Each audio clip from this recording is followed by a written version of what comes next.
Facebook friends, and of course all those on Zelltown as well too.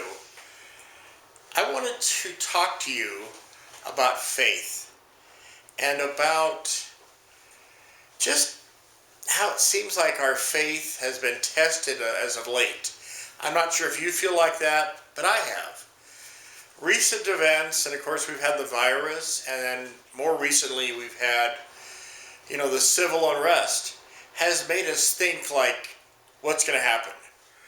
And it's not just like, what's going to happen? It's like, what's going to happen to me? And God makes it very clear that he wants us to have faith in him. It's not a blind faith. It's not faith in faith. It's faith in a person. And his name is Jesus. And I don't know if you've been like me, that I watch the news, I get depressed. It hasn't been good.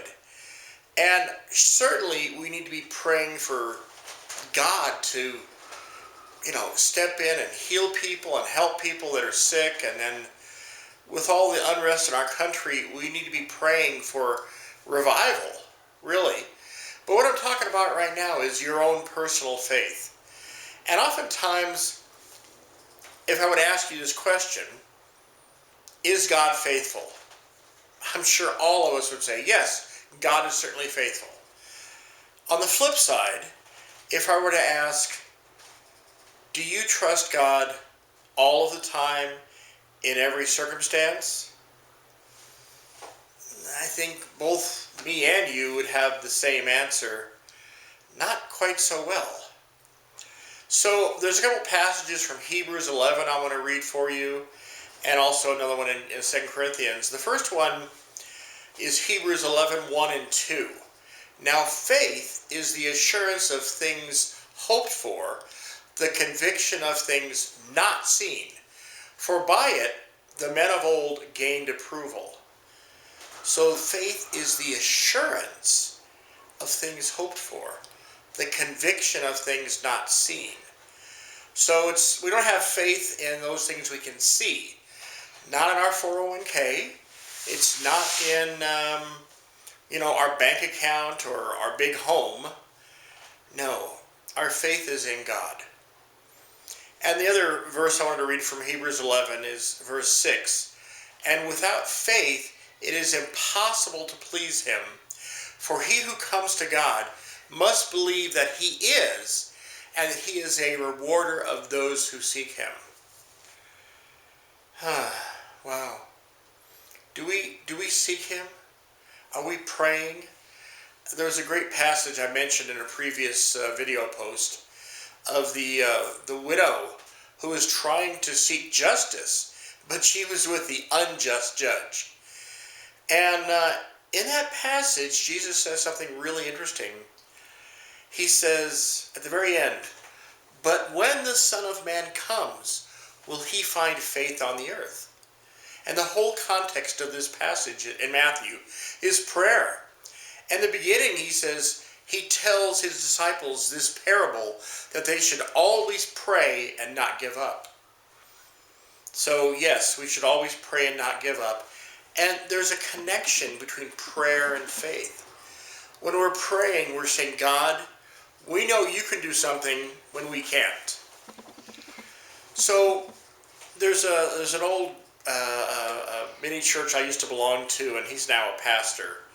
And he did a little sermon thing in mini church about a computer term. I don't know if it's GIGO or GIGO, but it's GIGO. And it stands for garbage in, garbage out. And basically, if you put bad stuff in your computer, you get bad stuff out. If we put bad stuff into us, we get bad stuff out.